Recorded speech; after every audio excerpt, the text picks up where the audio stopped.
Hello there everyone, it's Aidan here from Push Square, and recently I made a list of 20 upcoming PS5 games that you should be excited for in 2024. But there were so many games that weren't included in that list that I really just wanted some excuse to talk about. So today we're looking at some other titles from 2024, but also further afield to 2025 and beyond. Some have set dates, others release windows, and some we just know are coming at some point. So here are over 20 PS5 games coming in 2024 and beyond. We're going to start off with Brothers: A Tale of Two Sons remake, a game that's actually pretty close with a February 28th launch date. It's not a game that anyone really expected to get a remake outside of the rumours, especially since it already made the jump from PS3 to 4, but this local co-op puzzler is receiving a fresh PS5 lick of paint with refreshed graphics and controls and a re-recorded soundtrack using a live orchestra. Venturing off for a cure to save their dying father, this epic emotional tale is all about working together to overcome incredible obstacles. Dave the Diver was one of those games that everyone was raving about when it launched on PC back in 2023. Flash forward to April of 24 and PlayStation 5 is finally getting in on the action. This is an enchanting retro-styled aquatic adventure where the titular Dave dives to the mysterious depths to capture fish and various ingredients whilst discovering sea people and avoiding deadly creatures. Upon resurfacing, Dave will then help manage a sushi restaurant in the evenings. Making things even better, there is also some Godzilla content coming a month later in May. I love a long-ruined world. It's part of the appeal of the Horizon series for me. Well, Stellar Blade, a game launching on PS5 on April 26, is tapping into that, as Paratrooper Eve is sent back to the desolate remains of Earth to take out the strange and powerful creatures that now roam our planet. This third-person single-player action game is another console exclusive for PS5, and its killer combat, epic boss battles, and incredible visuals all serve to aid the twisting and turning sci-fi narrative at its heart.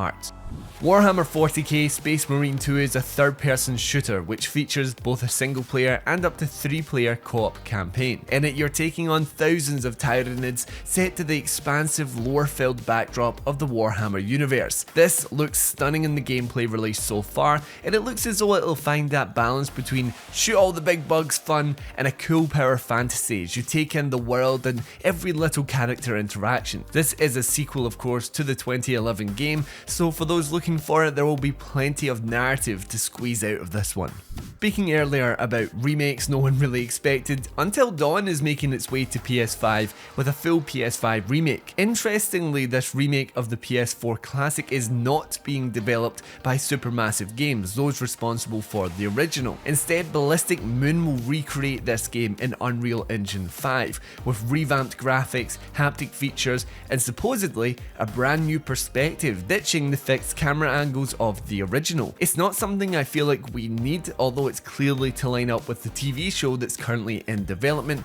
But of course, I'm going to play this one because the original is a really good game and I haven't played it since launch. Vertical Games already gave us Arizona Sunshine 2 on the PSVR 2 in December of 2023, and we're already getting ready for its next game, Metro Awakening VR. This is a prequel entry in the Metro universe, and boy, when I tell you, I genuinely cannot wait for it. The gun handling in Arizona was already pretty spectacular, but to then put that in an atmospheric horror series like Metro is quite promising. Now, we don't know too much else about it at this point, but it's coming to PSVR 2 in 2024. Another wildly popular PC release is making its way to PS5, this time in the form of V Rising, which has a loose 2024 release window. In this, you play as a vampire, effectively trying to become as notorious and powerful as the almighty Dracula. This one can be played in co-op or solo, features a day and night cycle, and allows you to expand and manage your very own castle with lavish decor and worthy human servants.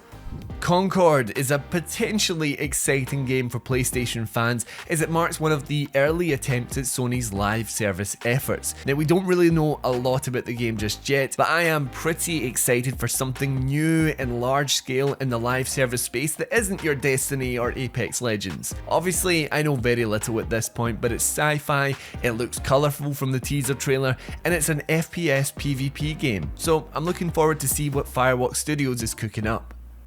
As a Scotsman, naturally Still Wakes the Deep immediately piqued my interest. It's a first-person horror game from the Chinese Room, devs of games like Everybody's Gone to the Rapture, set on a dilapidating oil rig off the coast of northern Scotland. It's got some pretty authentic accents in there by the sounds of things, but that of course isn't just why I'm interested. There's something about a self-contained and focused horror experience, and you'll be uncovering the truth of what's happening to your crew, something that seems to be supernatural going by the trailers.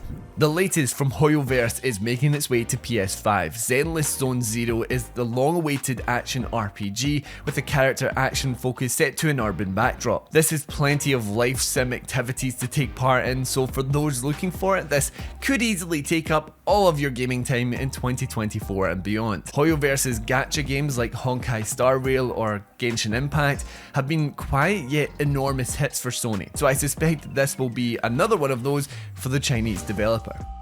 Revealed before the PS5 even launched, Pragmata, the latest sci-fi adventure game from Capcom, still hasn't been released. Scheduled for 2022, delayed till 2023, and now without a concrete release date, I would hope we see or hear something soon regarding the game's release. It should be worth the wait though, because the story and world appear to be quite intriguing from what we've seen, and the graphics look phenomenal.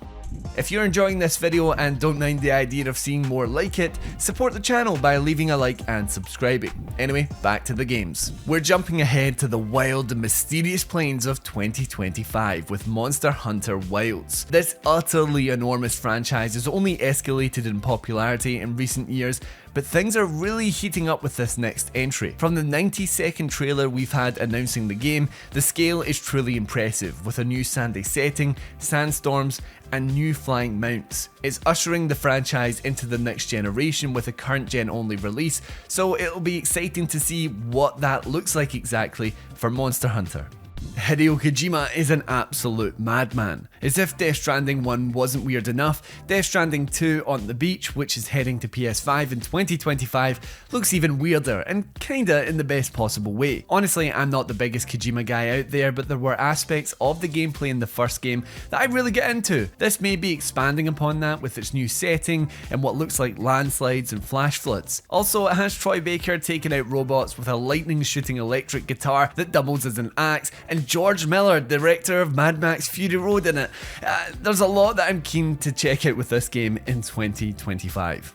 Probably one of my most anticipated games in the somewhat distant future is Judas. This is from Ghost Story Games, a new studio founded by Ken Levine, creator of BioShock. Judas isn't really hiding its inspirations, but honestly, anything to get a BioShock-like game on PS5 is worth it. It's got weird mechanical enemies, elemental powers, the killer sci-fi setting of a crumbling ship, so here's hoping it can capture that BioShock magic when it eventually launches on PS5. Hello Games delivered the ever-divisive No Man's Sky way back when, which went on a redemption arc that would make even Cyberpunk 2077 look bad. However, after close to a decade, it's time for a new expansive experience, and Light No Fire is just that. It is technically a smaller game, which wouldn't be hard considering No Man's Sky hosts billions of planets, but it's shifting its focus from sci-fi to fantasy and open galaxy to open planet. This is still an online game, but features a life-size planet where players will adventure, build home bases, capture flying creatures, and all sorts. This more focused approach from an expansive game feels like the perfect solution to No Man's Sky's frequent emptiness, let's say. And I hope Hello Games are able to take what they've learned from that game and apply it to this new exciting title. Now, I'm not gonna lie, when I heard that Arc Raiders was a PvPvE third-person extraction shooter, I thought, yeah, and what? Well, the and what is Embark Studios. This team, made up of some former Battlefield devs, eventually cooked up The Finals, a spectacular and frenetic first-person shooter that consumed all my free time for a spell. So with that, I started to perk up a little when it came to Arc Raiders. It's got this retro-futuristic look to it where you'll be taking out deadly machines whilst navigating around other enemy players. It was supposed to be out already, but you know how it is these days, so fingers crossed we don't have to wait too long for it.